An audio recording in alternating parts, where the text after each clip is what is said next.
और अभी कांग्रेस के प्रवक्ता कह रहे थे कि ईवीएम के कारण जो है वो चुनाव भारतीय जनता पार्टी जीत रही है, ईवीएम में धोखाधड़ी हो रही है, इसलिए चर्चा पूरे विश्व में हो रही है।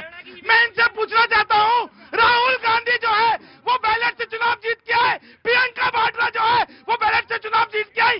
तेलंगाना के अंदर आपकी सरकार है, हिमाचल प्रदेश में आपकी सरकार है, कर्नाटक में आपकी सरकार है। दीजिए इस्तीफा, दीजिए, आपने जितने भी सांसद है उनसे इस्तीफा दिलवाइए और कहिए कि हम चुनाव नहीं लड़ेंगे जब तक ईवीएम जो है उससे चुनाव होता रहेगा। असलियत ये है प्रतीक जी कि ये लोग जो है मीठा मीठा गप और कड़वा कड़वा तू। 3 प्रश्न इन्होंने पूछे थे, 3 प्रश्न जो राहुल गांधी जी ने पूछे थे। मैं उनसे कहना चाहता हूं आपके माध्यम से और कांग्रेस प्रवक्ता से, जो जेब में आप लोग संविधान की किताब लेके घूमते हैं, यदि आपने उसको पढ़ा होता 1951। एक मिनट को जनता से बड़ा प्रेम है इन्हें, जनता को ये मामूली नहीं कहते, संविधान को ये यहां रखते हैं।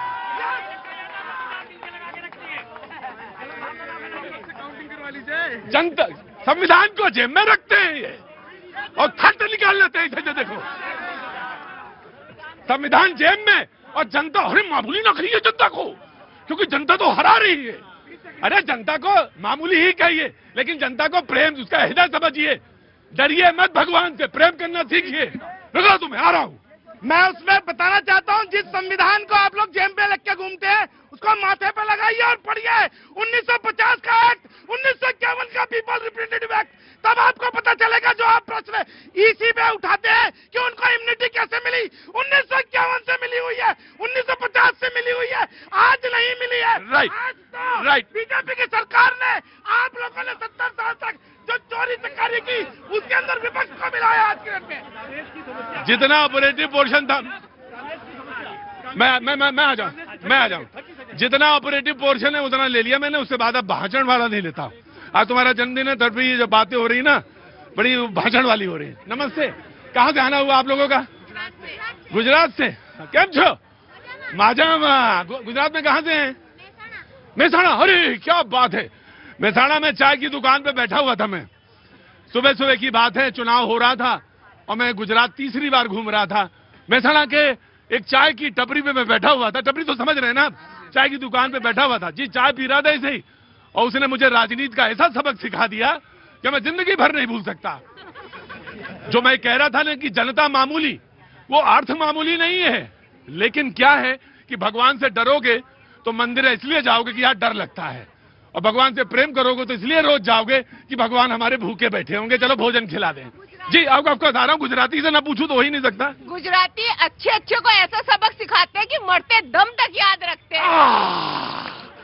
जहाँ बहन सिखा रहे हैं वो उनको सबक जो भूल नहीं पा रहे। रात को सोते, सुबह 4 बजे उठ के काम पे लगते कि सुबह कौन सी बात पे, कौन से मुद्दे पे उनको घसीटा जाए। ठीक है, मैं आता हूँ। तुम सत्ता पक्ष हो इसलिए तुम वेट करोगे, विपक्ष है इसलिए उसको पहला बोलने का अधिकार है। जी हरियाणा चुनावों की ईवीएम जो है सुप्रीम कोर्ट में खुली दोषपूर्ण पाई गई थी या नहीं गई थी, सब बता दीजिए जनता को। प्रतीक जी, सबसे पहली बात, लगभग बैलेट पेपर से चुनाव अभी भी हो रहा है। जब कांग्रेस ने पहली बार ईवीएम से चुनाव कराया तो वीवीपैट ही नहीं थी। अभी तो ये है कि चुनाव के बाद वीवीपैट से पर्ची निकलती है, और अगर आपको अगर एक मिनट नहीं, अगर आपको डाउट है, ये माफी मांगे, अगर इनको डाउट है तो जो पर्ची निकलती है उसकी 100% काउंटिंग आप सुप्रीम कोर्ट में जाइए। और लेकिन सुनिए, कौवा कान ले गया ना। लेकिन उसमें ये है कि काउंटिंग प्रत्याशी के खर्चे से करी जाएगी, और अगर ये झूठ पाए जाते हैं तो चुनाव तो रद्द होगा ही होगा, जेल अलग से जाएंगे। अब सवाल ये है कि जब मैं ये कहता हूं ना कि एक चीज लेके उड़ जाइए और पूरे जगह प्रचार करते रहिए, खतरे में है। जनता मामूली इसलिए कह रहा था, बड़ी भोली है। कभी कभी आप तमाम सारी चीजों को नहीं पूरी बात होगी उसके बाद ही होगा। हाँ जी, पहले विपक्ष की बात पूरी होनी चाहिए। जी मैंने पूछा आपसे, आपने जनता को क्यों नहीं बताया कि हरियाणा चुनाव वाला जो सुप्रीम कोर्ट में जब ईवीएम खुली और वो दोषपूर्ण पाई गई, इसके बारे में जनता से क्यों नहीं? आप बिल्कुल फैक्ट है ये, सुप्रीम कोर्ट में खुली है वो फैक्ट है, बता दीजिए पत्रकार साहब, बता दीजिए। पंचायत चुनाव की बात कर रहा हूँ मैं, आप डिटेल क्यों नहीं बताते जनता को? क्यों छुपाते हैं इस चीज को? देखिए एक बात सुनिए, देश में सुनिए मेरी बात, चंडीगढ़ एक ऐसा है जो कि चंडीगढ़ वाला रिपोर्ट हुआ, मैं आ रहा हूं। सारी व्यवस्था तो पहले से ही है ना, इस सरकार ने चुनाव की व्यवस्था में तो कोई परिवर्तन नहीं किया है ना। जो ये सवाल पूछ रहे हैं, ये व्यवस्था पहले से आ रही है, कानून पहले के बने हुए हैं, प्रक्रिया पहले से निर्धारित है। लेकिन एक सवाल आपसे भी है, लेकिन अगर प्रक्रिया वही है तो अगर कोई सवाल बार बार, देखिए वो सवालों के जवाब तो दिए जाए और दिए जा रहे हैं, लेकिन अगर कोई बार बार संदेह करता है तो देश की साख जो है, जो आपने कहा था सवाल, वो सबसे महत्वपूर्ण चीज है, तो वो साख पे आप बार बार कर रहे हैं। सुनिए, अब ये इसलिए गंभीर विषय है कि इस समय दुनिया में एक नए प्रकार का, आपका विषय बदल जाएगा, नियो लेफ्ट मूवमेंट शुरू हुआ है। नौ वामपंथी, पहले जो लेफ्ट थे ना, उनका कमिटमेंट था अपने विचार के प्रति, हम लोग कई बार मतभेद होते थे। ये जो न्यू लेफ्ट है, नियो लेफ्ट ना, ये कुछ अजीब टाइप से हर देश में जेएनजी का आंदोलन करा दो, वहां उथल पुथल करा दो, तभी चीजें बदलेगी। जो देश अपनी सभ्यता संस्कृति से खड़ा हो रहा है, उससे डरो, राष्ट्रवाद नहीं पैदा होने दो। तो ये एक खतरनाक, राहुल गांधी इस समय पूरी दुनिया के उस नियो लेफ्ट के बड़े पार्ट हैं। तो वो विचार, वो उसमें ये सारे सवाल उठते हैं। आप उसमें अवधेश जी, ये आपकी अपनी निजी विवेचना है, नहीं अपनी निजी। मैं इसको 20 सेकंड का जवाब देने दो। क्या हुआ, एक दिन एक रोटी जल गई तो खानसामा ने कहा कि गैस खराब है, इसको बदल दो। गई नई गैस लाई गई तो उसके बाद फिर जल गई, बोले तवा खराब है। इसके बाद पानी भी बदला गया, आटा भी बदला गया। बाद में पता चला खानसामा बदलना था। इसलिए कांग्रेस को यदि ठीक होना है तो बदल दो।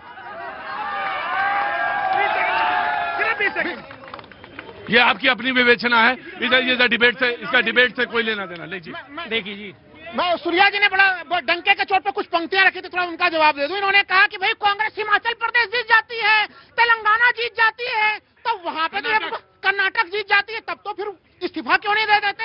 अरे सूर्या जी ध्यान तो दीजिए, राहुल गांधी जी के जो 3 प्रेस कॉन्फ्रेंस में से जो 2 प्रेस कॉन्फ्रेंस उन्होंने किए, जहां से वो जीते थे वहीं पे उन्होंने सवाल खड़े किए। ये काम करने के लिए अच्छे को हिम्मत चाहिए कि हम जीते भी और फिर भी हम सवाल खड़े करें। महादेवपुरा, आनंद, ये तमाम आप उदाहरण देख लीजिए, कहाँ के उदाहरण उन्होंने लिए। तीसरा ये नहीं, मैं इनको ये नहीं पता है, राज्य का जो चुनाव होता है, पंचायत चुनाव, इन्होंने पंचायत की बात करनी हरियाणा में, वो राज्य सरकार कराती है। लोकसभा का चुनाव वो केंद्रीय चुनाव आयोग कराता है। अगर इनको पंचायत इलेक्शन में इनसे मैं कह रहा हूँ, एफिडेविट पे जहां ये हारे हैं वहां के 100% का ये मिलान करे पर्ची का, ये ऑब्जेक्शन नहीं करें। क्यों? क्योंकि राज्य का पंचायत। जवाब दो। बिहार में 45 दिन होने वाले हैं, अभी भी ऑब्जेक्शन कर लो, वरना ऑब्जेक्शन से भी बाहर निकल जाओ। एफिडेविट की बात करी, समाजवादी पार्टी की तरफ से 18,000 एफिडेविट गए हुए, सिर्फ 14 का अभी तक जवाब दिया गया। क्यों जवाब नहीं दिया जा रहा? और रही बात, इन्होंने राज्य के और केंद्र की बात करी, राज्य के पंचायत चुनावों में भी ईवीएम इस्तेमाल हुई या नहीं हुई? वो ईवीएम कहीं अलग थी, वो ईवीएम कोई अलग थी, जो पंचायत चुनावों में हुई अलग थी।